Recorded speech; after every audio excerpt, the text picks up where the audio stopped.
And for those who live here in the town of Marshall, having this memorial set in place to remember September 11th. But even though some of the people who live here in Dakota Dunes were more fortunate than others and didn't receive water in their homes, all of the people that live out here have the same attitude. In past years, the money raised out here at the rally went to rescue workers out in New York City, but this year the money is going towards something a little bit different. But it isn't just the excitement of shoppers coming in from near and far this weekend. General Manager Mike Fox says that the store sees its biggest sales of the year this opening weekend. The Corps of Engineers came out and evaluated Forney's home, and at that time they gave him three options. He could either do nothing with the home, sell the home to the Corps, or make the home flood-proof. After leaving the bank, the suspect then fled by foot, running down this street and stealing a pickup truck before heading to Sioux Falls. Frontier Road, the street that homeowners are used to driving, is now covered with feet of water. It was very sobering to be able to see this today. Senator John Thune stepped onto a boat to see just how high the water washes up on property. Thune spoke with homeowners and he says he feels for those affected. There's a tremendous amount of, as you would expect, sadness, discouragement at sort of being left out of the discussion as these floodwaters have risen around here. And, you know, I tell them to hang in there, but I don't know how you can say that. It sounds so trite. The senator says people don't realize many of the homes in Fort Pierre aren't protected, despite the hurried efforts earlier this month. We see the levees and all the good work that's been done to protect a lot of the homes and businesses that are in these flood-impacted areas, but I think it's important for people to understand that there are a lot of families and homes that weren't protected, that are inundated like the ones that we saw today. And that story, I don't think, has been told well enough. And after touring the area today, Senator Thune hopes something can be done to help all of these homeowners. Thune says the future of these people's homes is a question that won't soon be answered. There are an awful lot of people here, too, who have invested their life savings, and retired teachers that had homes here on the river, and you know, they're for all intents and purposes lost. And property owners will have to wait for the water to go down to see the Missouri River's toll on their homes. In Fort Pierre, John Berg, KELOLAND News. It's a town of 180 people with 70 homes, a city hall, a vehicle repair shop, and a church for parishioners to worship. But now the small town of Steen, Minnesota is without its post office. It's kind of the death of the town, you know. Mildred Coynan has lived in Steen nearly her entire life and visited the post office quite often. Every day when there was mail, yeah. Mayor Melvin Van Batavia says the post office wasn't getting enough business in the small community and that many residents have mailboxes outside of their home, leaving fewer boxes in the post office. There was only like 20 boxes left in the post office. For years you could have your choice. You could have a rural route box or a box at the post office. But the post office isn't the first business to close on Main Street here in Steen. In fact, in the past 20 years, other businesses have been shutting down as well. We've lost a lot of stuff. The elevator and the feed store, and yeah, the bank. There was a branch bank that's gone. And even though Coynan says she still loves living in Steen, with another landmark in the town closed, it's sad news for everyone who's seen the businesses on Main Street dwindle. It's too bad. It's one less building on Main Street. There's just not a whole lot to keep us together anymore. In Steen, Minnesota, John Berg, KELOLAND News. You often see people going door to door trying to sell something, but these parishioners from Ransom Church in Sioux Falls aren't selling anything. Hi. Hi. Could you use a free Thanksgiving turkey? Sure. We're just giving them away, so. Okay. Pastor Philip Tagg and other members of his church spent Saturday morning going door to door in the central Sioux Falls neighborhood, making sure families got their bird. Thanksgiving is something that we're just not going to do without. And so if we can cause families, even one family or two families, to have Thanksgiving they wouldn't have otherwise, we've done what we were called to do. The Ransom Church gave away nearly 180 turkeys, all thanks to generous parishioners. This is made possible by our people alone. I mean, we would welcome sponsorships so we can get bigger in the future, but right now, this is just the generosity of our people and our church. Despite giving away close to 200 turkeys, TAG knows that there are many more families that could use one this holiday season. I think the need is a lot greater than what we've been able to meet. Obviously, that'll take some support, some funding. And with this year's shortage of turkeys on hand at the food pantry, TAG says he's glad his church can come together and lend out a helping hand for those families in need of a turkey this Thanksgiving.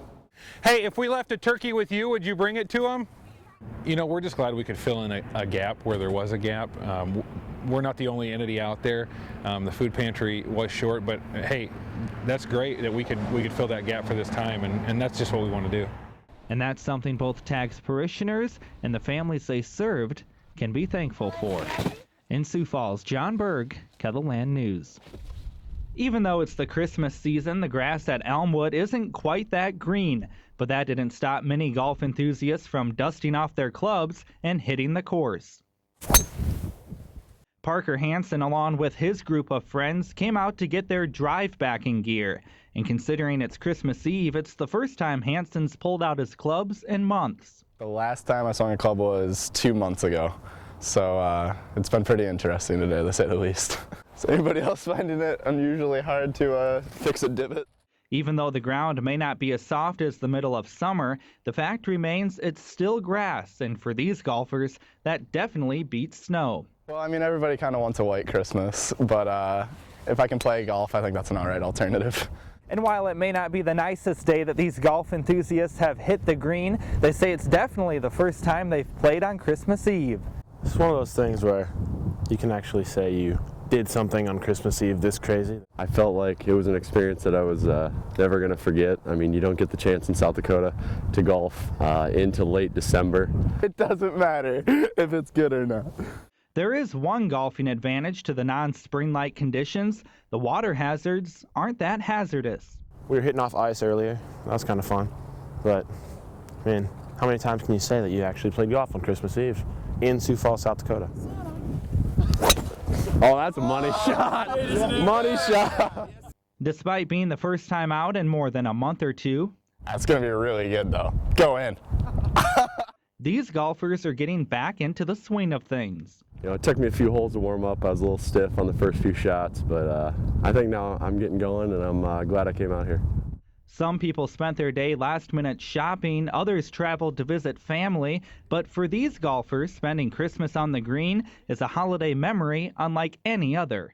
Me and all my friends really love golf, and we thought that we probably wouldn't have an opportunity to play golf on Christmas Eve for quite some time, maybe for the rest of our lives, so we had to take advantage of this opportunity and come out and try to play well.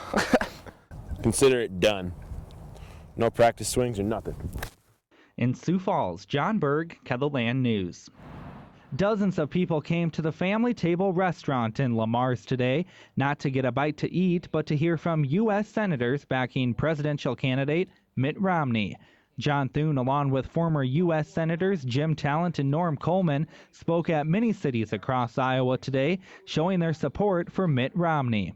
I looked at all the candidates, listened to the debates, and concluded that he's the guy who is best equipped based upon his experience. Thune says that this next election could switch the way the country operates entirely and could get rid of some of the biggest problems being faced today.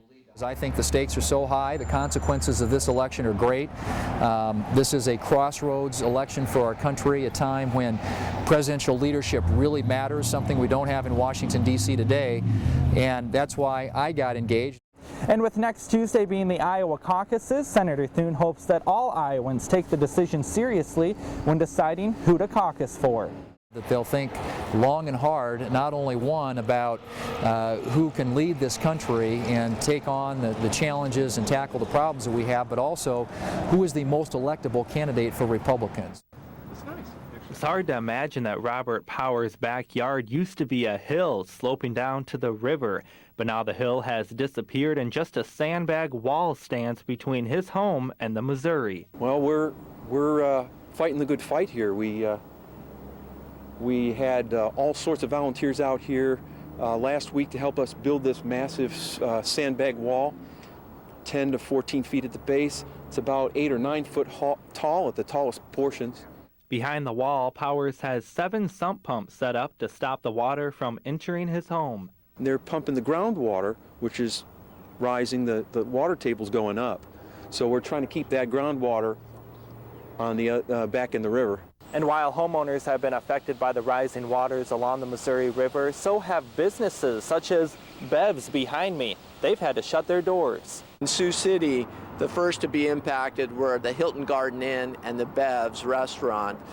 They have been sandbagged, earthen berms created, and so they're closed right now. Not far from Powers' backyard, a leaking berm is holding back water from the interstate and city wells. I-29 obviously runs through Sioux City. There's been a few impacts. The first one was Hamilton Boulevard, one of our most heavily used thoroughfares. Crews are currently working to fix the berm, and officials say it is not a severe threat, but with water expected to last through August, homeowners like Robert Powers will continue to watch and hope for the best. We're mainly worried about the duration of this.